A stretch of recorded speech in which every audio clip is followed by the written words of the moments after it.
আসসালামু আলাইকুম দর্শক, রাজনৈতিক একটা টালমাটাল পরিস্থিতির মধ্যে প্রধান বিচারপতির সাথে ডক্টর মোহাম্মদ ইউনূসের একটি বৈঠক হয়েছে। এটি আসলে রাজনৈতিক যে খবরাখবর তার ভেতরে কিন্তু এটি চাপা পড়েছে।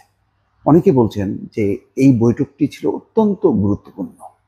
ডক্টর মোহাম্মদ ইউনূস কিছু বিষয় বোঝার চেষ্টা করেছেন এবং তার করণীয় নির্ধারণ তিনি করেছেন।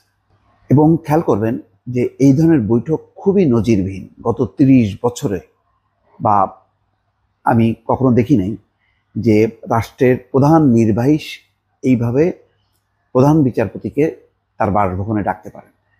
তারা বৈঠক করেছেন এবং একই সঙ্গে তারা ফটো সেশনও করেছেন। এইটা নজিরবিহীন ঘটনা।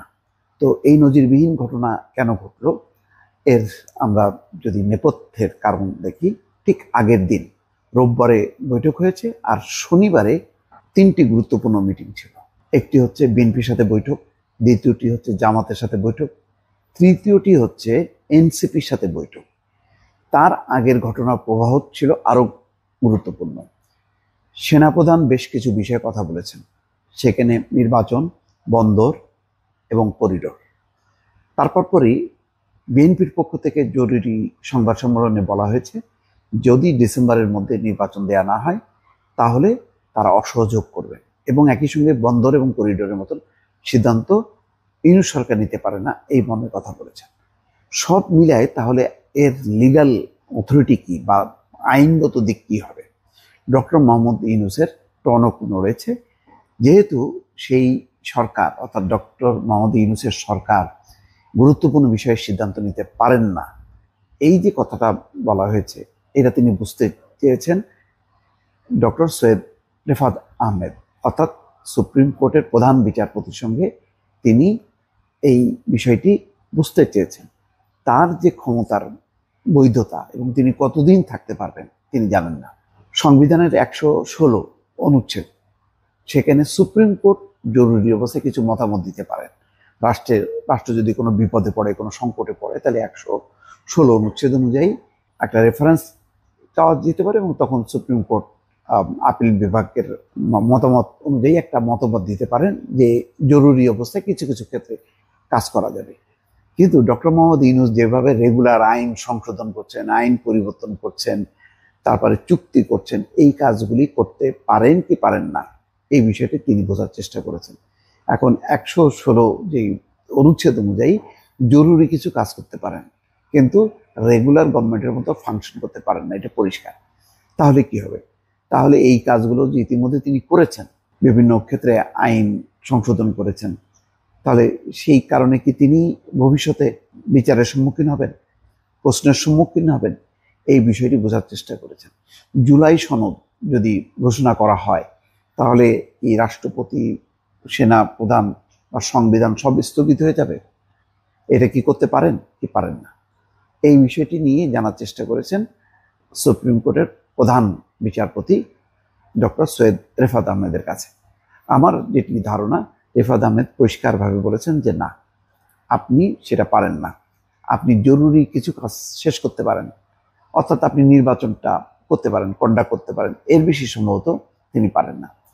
খেয়াল করবেন যে এই বৈঠকের কিন্তু উপস্থিত ছিলেন আইন উপদেষ্টা আসিফ নজরুল, অর্থাৎ আসিফ নজরুলও বোঝার চেষ্টা করেছেন অথবা ধারণা দেওয়ার চেষ্টা করেছেন যে ডক্টর মোহাম্মদ ইউনূস কতদূর যেতে পারে, কতদূর যেতে পারে না। একটা পারসেপশন আছে যে এটা বিপ্লবী সরকার, এটা অভ্যুত্থানের সরকার, এখানে কোনো আইন কানুনের ব্যাপার নাই, এখানে ফুল অথরিটি আছে। যেমন শফিকুল আলম, প্রেস অ্যাডভাইজার বা প্রেস সচিব ডক্টর মোহাম্মদ ইউনূসের, তিনি বলছেন যে এই সরকার সব কিছু করতে পারে। সব কিছু করতে পারে এটা কিসের আলোকে, কোন আইনে? বলছেন যে সবকিছু করতে পারে, কিন্তু আসলে যে সবকিছু করতে পারে না তারও যে একটা জবাবদিহিতা আছে, তারও যে একটা বাধ্যবাধকতা আছে, তারও যে একটা সীমাবদ্ধতা আছে, এটা সম্ভবত সুপ্রিম কোর্টের প্রধান বিচারপতি, বাংলাদেশের প্রধান বিচারপতি ডক্টর মোহাম্মদ ইউনূসকে পরিষ্কার করে বলেছেন। এবং ফলে তিনি যে আর্গুমেন্টটা দেবেন, এই যে সেনাপ্রধানের পক্ষ থেকে বলা হচ্ছে, রাজনৈতিক দলগুলোর পক্ষ থেকে বলা হচ্ছে যে আপনি এটা করতে পারবেন, ওটা করতে পারবেন না, এই ব্যাপারে তিনি যুক্তি খোঁজার চেষ্টা করছেন। সম্ভবত তিনি আর কোনো যুক্তি পাননি। আরও উল্লেখযোগ্য বিষয়, এই বৈঠকের পর প্রধান বিচারপতি রেফাত আহমেদ একা ডক্টর আসিফ নজরুলকে বাদ দিয়ে, আইন উপদেষ্টাকে বাদ দিয়ে, তিনি গিয়েছিলেন রাষ্ট্রপতি মোহাম্মদ শাহাবুদ্দিন চুপ্পুর সঙ্গে বৈঠক করতে। তাদের মধ্যেও কি কথা হয়েছে সেটা প্রকাশিত হয়নি, জানা যায়নি। ফলে বোঝা যাচ্ছে যে একটা খুবই গুরুত্বপূর্ণ একটা ট্রানজিশনাল পিরিয়ড অতিক্রম করছে। ডক্টর মোহাম্মদ ইউনূস প্রধান বিচারপতির কাছ থেকে যেই কথা শুনেছেন বা জেনেছেন, এটি সম্ভবত জাপান থেকে ফেরার পরে একটা ঘোষণা তিনি হয়তো দেবেন। যদি তিনি মনে করেন যে ইতিমধ্যে তার অনেকগুলো কাজের আইনি এবং সাংবিধানিক প্রশ্ন তিনি সম্মুখীন হবেন, তিনি আর এটা দীর্ঘায়িত করবেন না।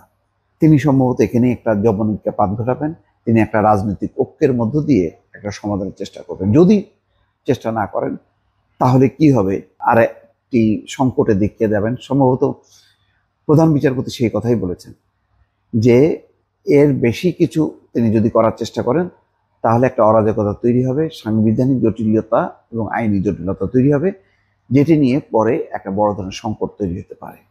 সম্ভবত এই আলোচনা এই পর্যায়ে। এখন বাকিটা জাপান থেকে ফিরে এসে হয়তো ডক্টর মোহাম্মদ ইউনূস বড় ধরনের কোনো সিদ্ধান্ত নিতে পারে, এমন আলাপ আলোচনা রাজনৈতিক অঙ্গনে দর্শক চলছে। ভালো থাকবেন। আল্লাহ হাফেজ।